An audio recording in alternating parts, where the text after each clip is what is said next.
जय श्री कृष्ण माऊली. जगद वंदे जगद गुरु श्री संत तुकाराम महाराज ह्यांना 350 वर्षे झाल्यानिमित्त गाथा पारायण सायखेडा येथे चालू आहे. तालुका जिंतूर, जिल्हा परभणी.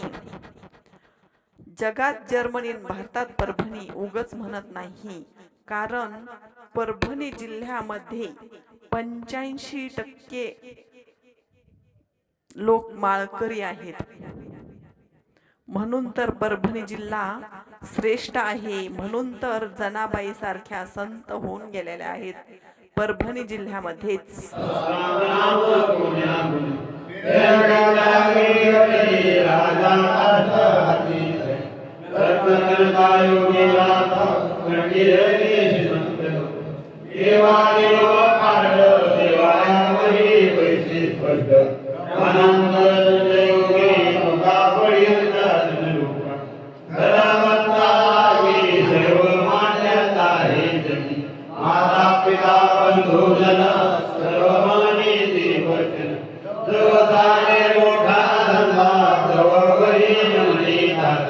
सदा